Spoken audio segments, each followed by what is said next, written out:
We now come to Prime Minister's questions. Lauren Edwards. Question number one, Mr. Speaker. Prime Minister. Thank you, Mr. Speaker.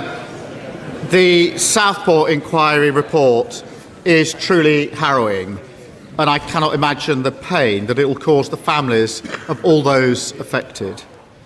We will make the changes needed to honour the victims, the injured and the families. And our thoughts remain with the loved ones of Elsie, Bibi and Alice and all of those impacted.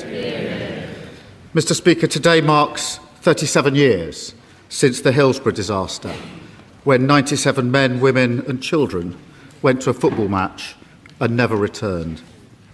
My promise remains, working with families, we will deliver a Hillsborough law to end the injustice that they have suffered and ensure the state will always act for the people that it serves.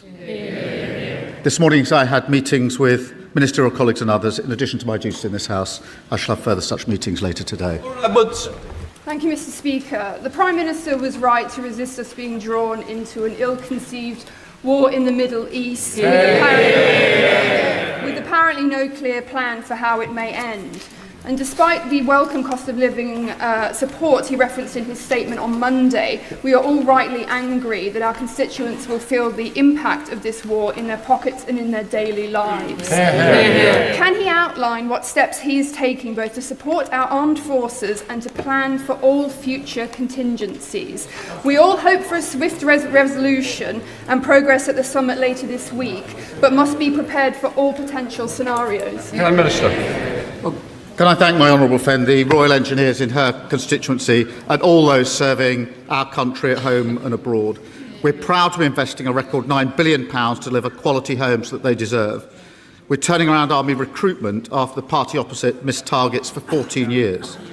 But the foremost responsibility to our armed forces are the decisions we take on military actions. My principles are clear. That's a sharp contrast to the Leader of the Opposition, who wanted to jump into the war with both feet without thinking through the consequences. Leader of the Opposition, Kemi Mr. Speaker, that was a very interesting answer from the Prime Minister. Lord Robertson, who authored the government's Strategic Defence Review, has said the Prime Minister has a corrosive complacency when it comes to defence. Why did he say that? Prime Minister. Mr. Speaker, let me start by saying I respect Lord Robertson, and I thank him again. I thank him again for carrying out the strategic review. My responsibility is to keep the British people safe, and that is a duty I take seriously. That is why I don't agree with his comments. Last February, that was 7 months after taking office, I took the decision to increase defence spending from 2.3 to 2.6%, paid for by a difficult decision on overseas aid. Last June, at the NATO summit, I committed to raising core defence spending to 3.5%. Last November, Mr. Speaker, the budget committed record funding to defence. I reaffirm those commitments now. The Strategic Defence Review is a 10-year blueprint for national security. The Defence Investment Plan will put that into effect.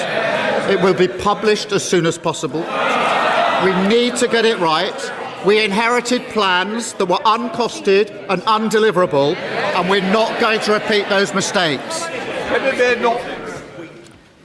Mr. Speaker, he says he doesn't agree with Lord Robertson. Lord Robertson is a former Labour Defence Secretary, a former NATO Secretary General. He also said, and I quote, "We are underprepared, we are underinsured, we are under attack." He said... Order. Sorry? I don't think it looks good, shouting somebody down at the dispatch box. Mr. Speaker, Lord Robertson's criticisms were of the Prime Minister, and he said Britain's national security is in peril. Our armed forces are at the end of their tether, waiting for this government to fund the Strategic Defence Review.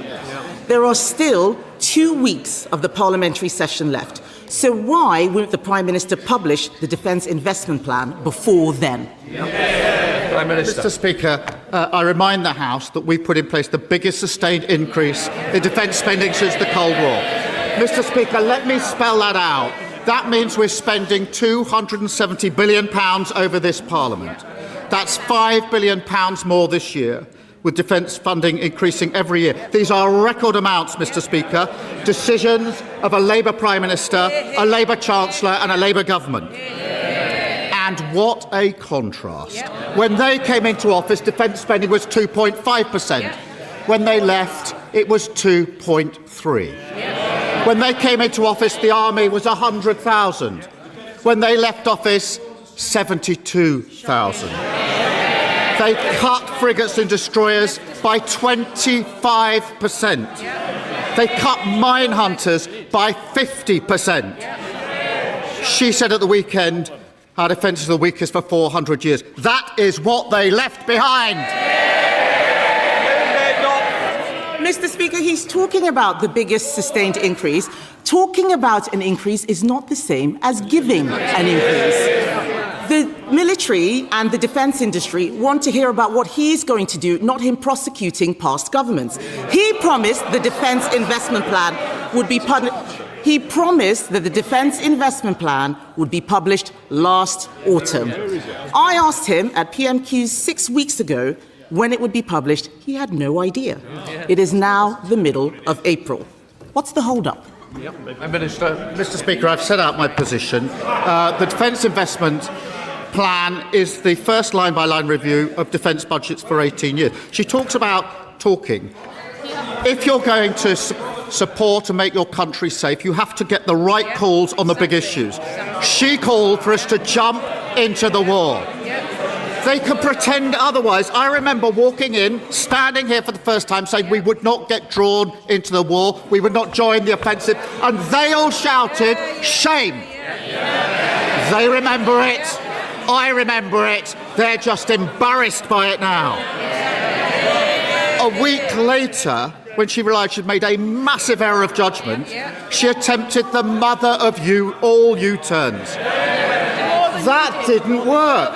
So this weekend she said, when I said we should jump into the war, she said this weekend, Mr. Speaker, that what she meant, she was talking about verbal support. Oh, Prime Minister, it's Prime Minister's questions. We've got to concentrate. Kevin Benson. Just answer the question. Mr. Speaker, the Prime Minister loves to misrepresent my position on Iran.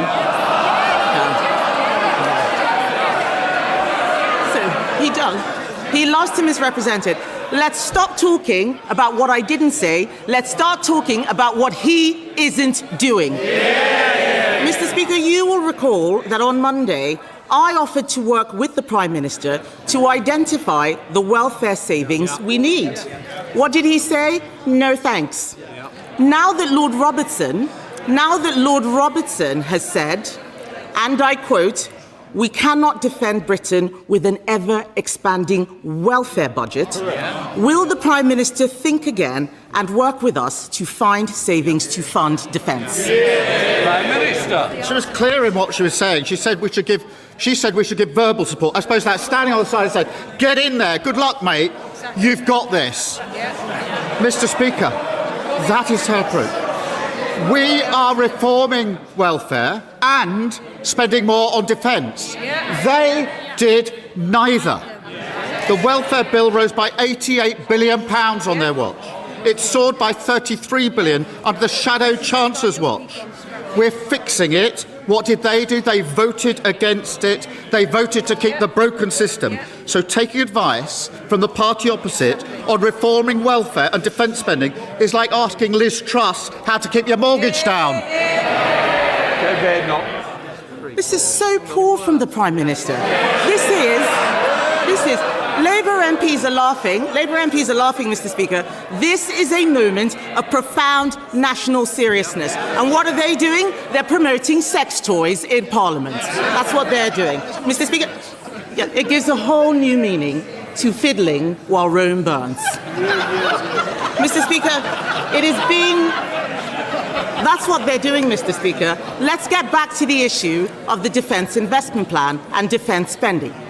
It is being reported that the Treasury is asking the MOD to make £3.5 billion worth of cuts this year. He won't fund our military because he wants to fund more welfare. That's why he has a welfare plan to 2031, but no defence investment plan at all.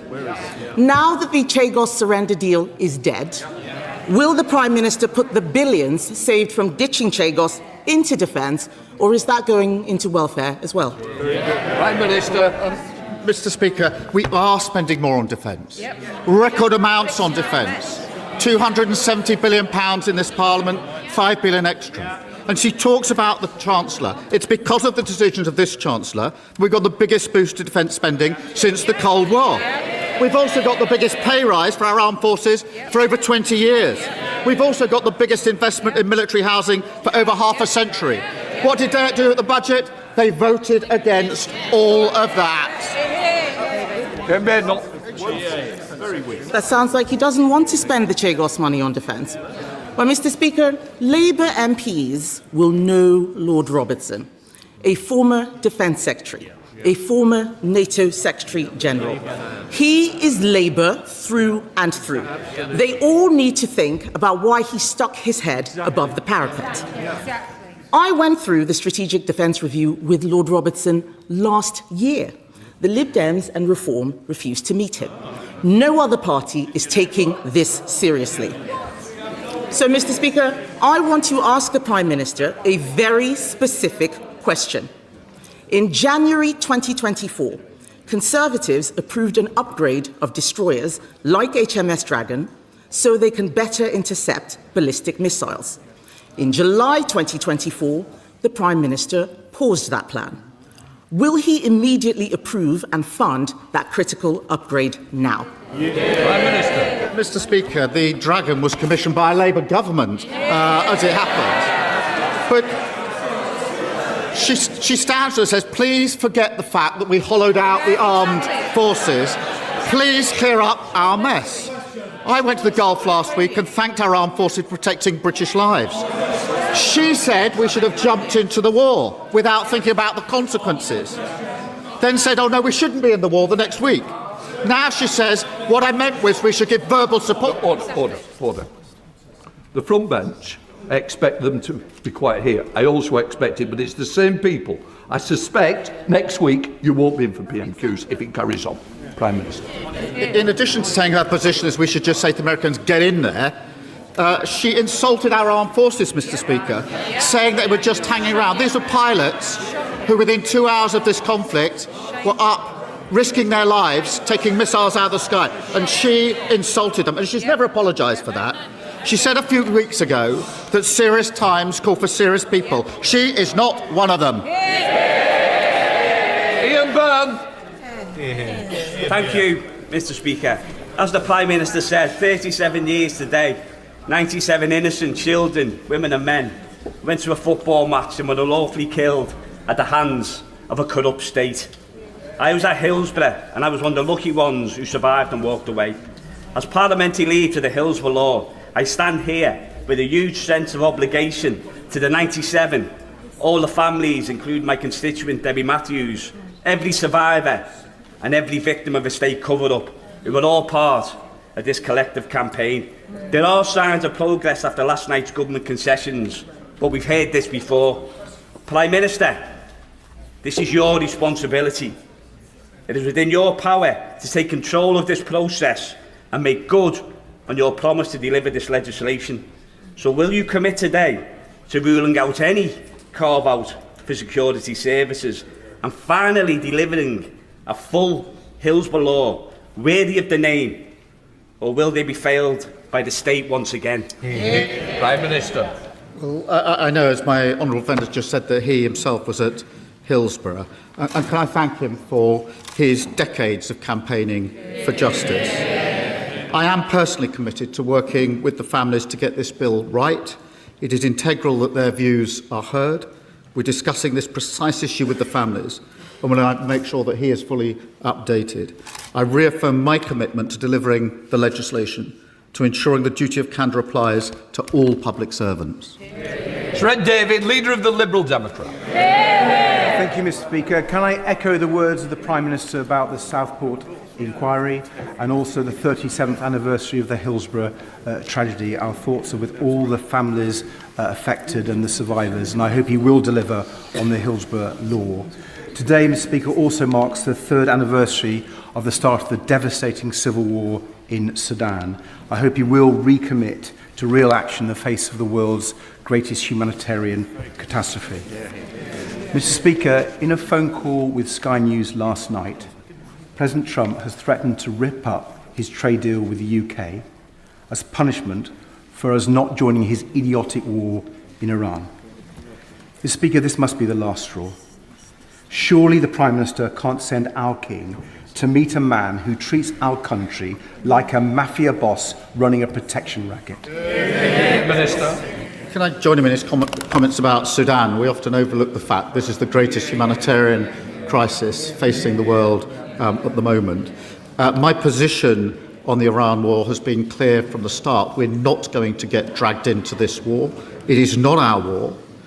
And a lot of pressure has been applied to me to take a different course, and that pressure included what happened last night. I'm not going to change my mind. I'm not going to yield. It is not in our national interest to join this war, and we will not do so. I know where I stand.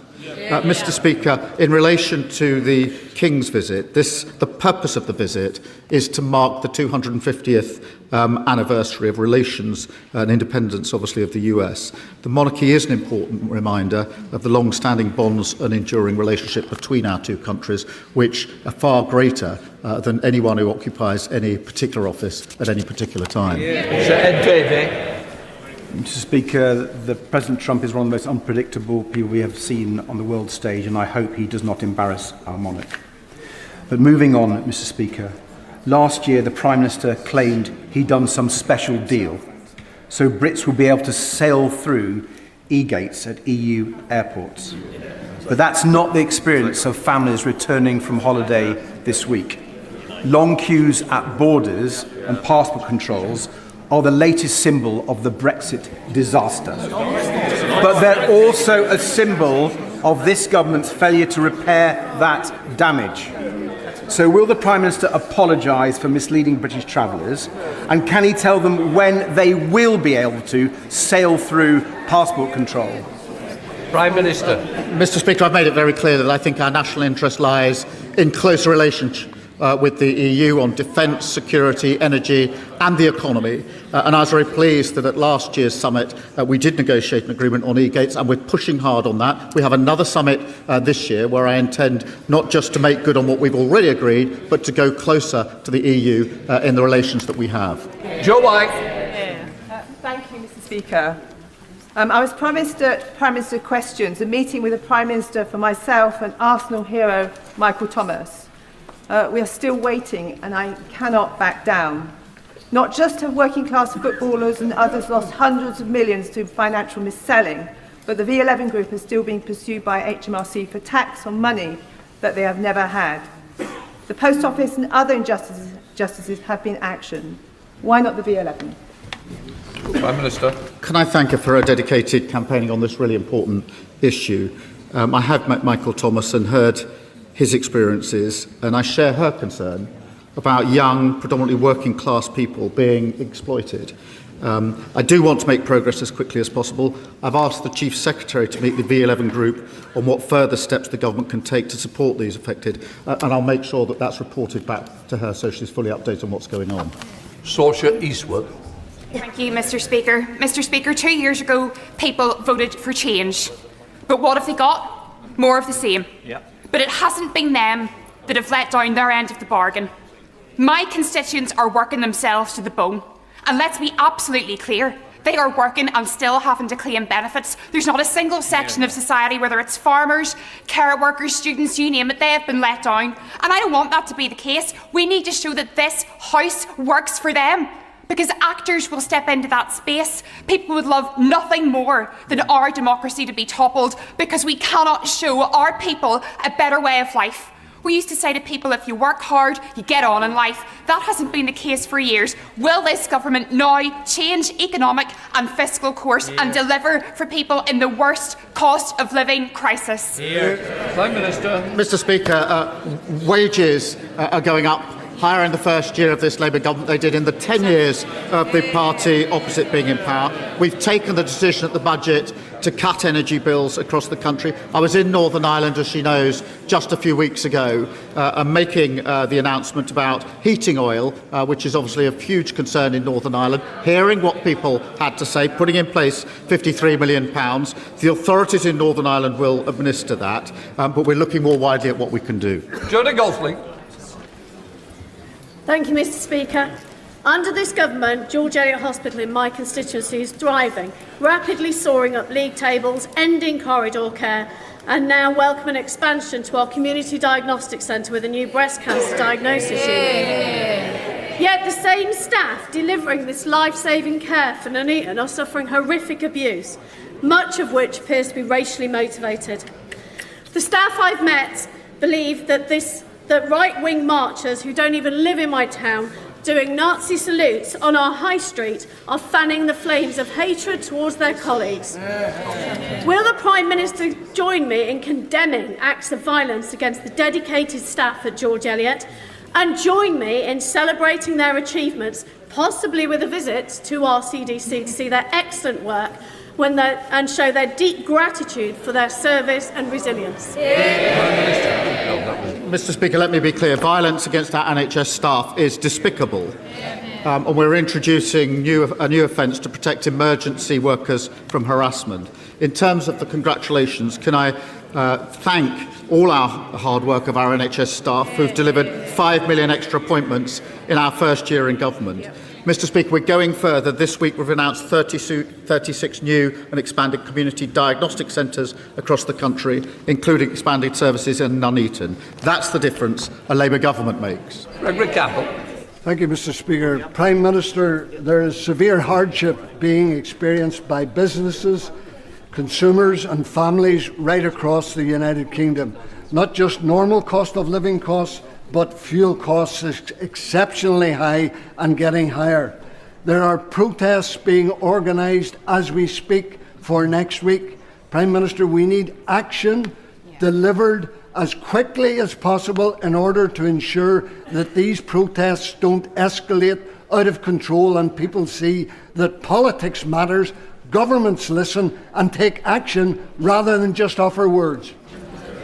Can I thank him for his question? I know that his constituents and all of those in Northern Ireland are concerned about the impact that the war in Iran is having on them. I was in Northern Ireland just a few weeks ago where I spoke directly to party leaders and we announced what we're doing in that regard on heating oil. Obviously, fuel duty is frozen until September. Energy bills have been reduced.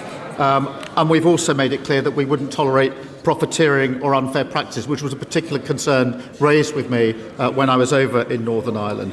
The most important thing we can do is to de-escalate the conflict and get the Straits of Hormuz open, and that's why I'm co-hosting the summit on Friday in order to make progress on both those fronts. Patrick Hurley.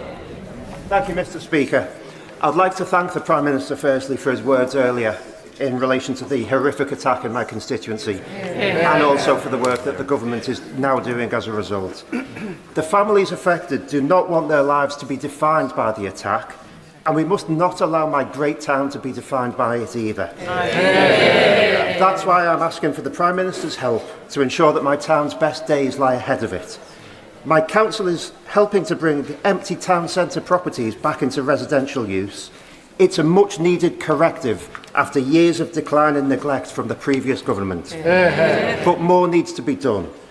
So does the Prime Minister agree with me that our town centres need place-based funding, and will he back me in my bid for Southport to be included in the next round of Pride in Place support? Prime Minister. Can I just say, having sat with him and the families of those impacted in Southport, in his constituency a number of times, can I just thank him for everything that he did and is continuing to do in response to that awful attack. And can I agree with him wholeheartedly that Southport cannot be defined by what happened in that awful, tragic incident. And therefore he is right to have the pride that he does have in his community. I'm delighted we're investing in reopening the iconic Southport Pier. We're investing, Mr. Speaker, £5.8 billion through our Pride in Place Fund to cut power and resources and put them into the hands of nearly 300 communities. And only a Labour government will deliver this kind of change. Ms. Cocking. Thank you.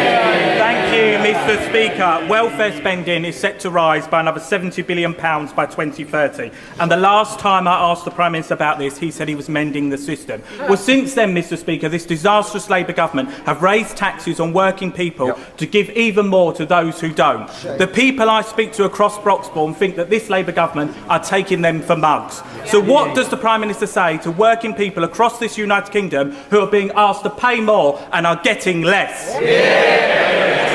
I'll tell them they were let down very badly by the last government for 14 years, and we're clearing up the mess. Julie Binns. Mr. Speaker, in the last week alone, 2 Scottish pensioners have been hospitalised following a collision with an illegal e-bike, and a 10-year-old boy in Grimsby was injured by another. The new Product and Regulation and Metrology Act gives government the power to define these bikes as unsafe and ban them from sale. Will the Prime Minister reassure my Carlisle constituents that the government will use these new powers to rid our streets of the menace of illegal e-bikes? My honourable friend is a tenacious campaigner on this issue, and I thank her for that. We launched a major programme of reform of the UK's product safety regulation. This will help tackle unsafe products being sold online, including non-compliant e-bikes and the batteries that power them. Mr. Speaker, we're also giving the police new powers to take unsafe e-bikes off the roads and destroy them without issuing a warning beforehand. Thank you, Mr. Speaker. Yates Station is at the heart of the town's industrial area and can be a gateway to the eastern end of the Western Innovation Arc. Local rail users tell me they want it improved. Businesses stress its importance for attracting a workforce, and in the wake of local manufacturing job losses, its redevelopment could be a catalyst for wider regeneration. There are already proposals in the town's master plan, so will the Prime Minister back jobs growth by supporting the redevelopment of Yates Station? Prime Minister. I thank the honourable member. We're providing the West of England Combined Authority with over £750 million to invest in their priorities. That could include improving services and station facilities at Yate, and I know she'll make her voice heard in relation to that. I'm pleased construction is already underway at new stations at Charfield and North Filton. We've upgraded the Filton Bank line as well, enabling more frequent, reliable services in the region. Dr. Peter Prinsley. Thank you, Mr. Speaker. Can I first thank the nurses, the doctors, the radiographers and the receptionists who were not on strike when I tripped and broke my wrist last week. Now, after years of neglect, Labour is rebuilding our NHS, including the West Suffolk Hospital at Bury St Edmunds and the new dental school at the UEA. Now, does the Prime Minister share my genuine alarm, as a surgeon who's worked at the front line for more than 40 years, that the vague social insurance proposals of some of our opponents would be the end of our NHS and seriously threaten the health and well-being of millions of our fellow citizens? Prime Minister. Can I wish him a speedy recovery? He obviously speaks with great authority and experience on our NHS, and he's right to point out that waiting lists at the lowest for 3 years, any waiting times are the best for 4 years, and ambulance response times are faster for 5 years. That's because of the investment that we put in and they opposed. But I wonder how much my honourable friend would have been charged if he had arrived at a reform hospital under an insurance-based scheme. That would turn the clock back. The NHS is on the road to recovery. Don't risk it with reform. Nicky Slade. Thank you, Mr. Speaker. Will the Prime Minister join me in congratulating Dorset Wildlife Trust and the people of Dorset for their incredible efforts to secure Upton Heath for nature after part of this internationally designated site was put up for sale after decades-old planning consent was being used for mineral extraction? We've worked round the clock to raise hundreds of thousands secured just last night to buy the site, but the value was inflated by this permission from the 1950s, which should never have applied to a site of special scientific interest. Will the Prime Minister demonstrate his government's commitment to nature by committing to legislate to extinguish historic planning consents without compensation on sites that achieve international environmental designation? Minister. Can I thank the honourable member, and relevant ministers are happy to discuss with her the specific site that she mentions at greater depth, and reassure her we're committed to protecting our countryside. Our land use framework balances restoring nature with meeting demands of homes and energy. We've just announced £60 million, that's a record amount, to support nature and threatened species. Rachel Hopkins. Thank you, Mr. Speaker. I'm greatly welcome the government's announcement to open up a youth hub in Luton to help bring together jobs, skills and wellbeing support in one place. So does the Prime Minister agree with me that after years of neglect under the previous Conservative government, it's this Labour government that's investing in the future of our young people? Can I start by congratulating Luton Town on winning at Wembley? Coached, of course, by Jack Wilshere, a great ex-Arsenal star. I'm delighted her constituency is benefiting from a new youth hub, one of the 80 additional hubs that we're launching across the country. That's stark contrast to what we inherited. Over 1,000 youth centres were closed under the Tories. Spending on youth services was slashed by 73%. Labour's bringing youth clubs back, and we're proud to do so, building a better future for our young people. Thank you, Mr. Speaker. After 25 years on Prince's Risborough High Street, retailer Cado have said they are closing, citing hikes in business rates and the increases on taxation on employing people amongst their reasons. A few yards up on Duke Street, Salon 24 Hair, for the first time in 21 years, cannot afford to take on a new apprentice. How many more businesses need to close, jobs be lost, and apprenticeship opportunities trashed need to happen before this Prime Minister understands that the practical outturn of his policies aren't working? Well, I'm concerned to hear of those examples. We have put in place support for small businesses, and I'll make sure that's available to him to pass on to his constituents. Dave Robertson. Thank you, Mr. Speaker. Tomorrow night I will be hosting a public meeting about the chronically delayed Burntwood Health Centre. For over a decade, well over a decade, people in my town have been let down by the lack of this replacement facility. We thought there might be light at the end of the tunnel when we were promised it by the end of 2025, but the end of last year came and went, no health centre and not even a planning permission. Will the Prime Minister agree with me that the County Council, now led by Reform, have promised a new health centre to the people of Burntwood, and they must make sure that there are no more broken promises to my constituents? Prime Minister. Well, he's a great champion for his constituents, and it's shocking that they've been waiting over a decade for this practice. I agree with him, but sadly, Reform's leadership in Staffordshire is an absolute mess. They've had three leaders in 3 months. One of them forced to step down for appalling racist comments, and they're simply not getting on with the job. He's obviously proud of that. All you can count on for Reform is chaos and division. Final question, David Simmons. Thank you, Mr. Speaker. Last year, my constituents suffered the closure of the urgent care centre at Mount Vernon Hospital. And this year they face the loss of the cancer centre as well, leaving my most vulnerable constituents with long and difficult journeys to access life-saving and life-sustaining treatment. So will he encourage his Health Secretary to join in the U-turns and guarantee the future of Mount Vernon Hospital? I don't know the particular details of his hospital, but I will make sure that they're looked into. We have put record investment into the NHS, but now he's raised that, I will make sure we look specifically into the case that he's raised here in this House. Let the front benches change over.